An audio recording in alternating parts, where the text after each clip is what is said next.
Praise lord. దేవుని ఘనమైన నామమునకు మహిమ కలుగునుగాక. ప్రభు పేరట మీ అందరికీ శుభాభివందనాలు. ఈ ఉదయకాలము దేవుని వాక్యాన్ని విందాం. యెషయా గ్రంథము 6వ అధ్యాయము 5వ వచనము.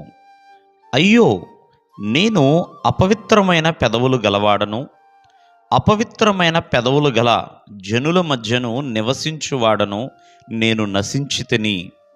ప్రియమైన వాళ్ళరా, ఇక్కడ మరొక భక్తుడు దేవుని ఎదుట ఒప్పుకుంటున్న మాట చూడండి.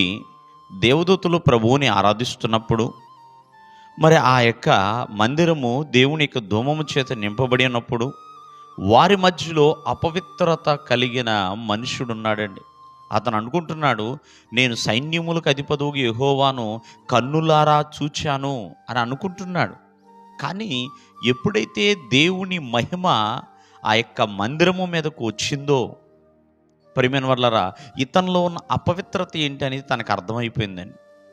నేను అపవిత్రమైన మనుషుల మధ్యన ఉన్నాను, అపవిత్రమైన మరి జీవితాన్ని నేను కలిగి ఉన్నాను, అపవిత్రమైన పెదవులు కలిగి ఉన్నాను అంటూ ఎంతగానో తనను తాను పశ్చాత్తాపపడుతున్నాడు ప్రభువు ఎదుట.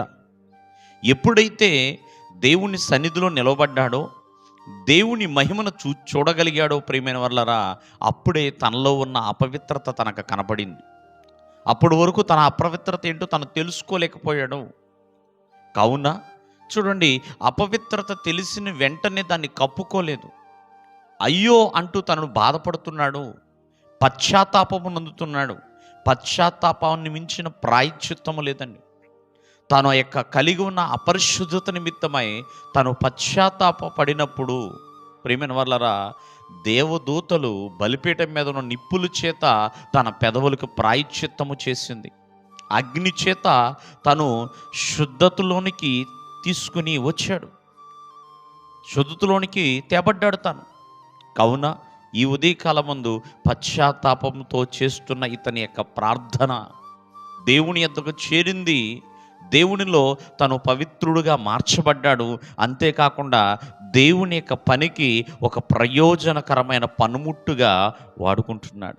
ఎప్పుడైతే తన యొక్క పాపమునికి ప్రాయశ్చిత్తము కలిగిందో, తనలో ఉన్న దోషము తొలగిపోయిందో, దేవుని పని చేయడానికి నేనున్నాను, నన్ను పంపు అంటూ ప్రభువుకి తను తాను అప్పగించుకుంటున్నాడు. ప్రియమైన వాళ్ళరా, అందుకనే ప్రతి పాపము నిమిత్తమే పశ్చాత్తాపము నొందాలి. ప్రతి పాపమును ఆయన పరిహరించేవాడు, ప్రతి దోషమును ఆయన తొలగించేవాడు. కాబట్టి పశ్చాత్తాపముతో కూడిన ప్రార్థన ప్రతి ఒక్కరికి కూడా ఆశీర్వాదకరమే.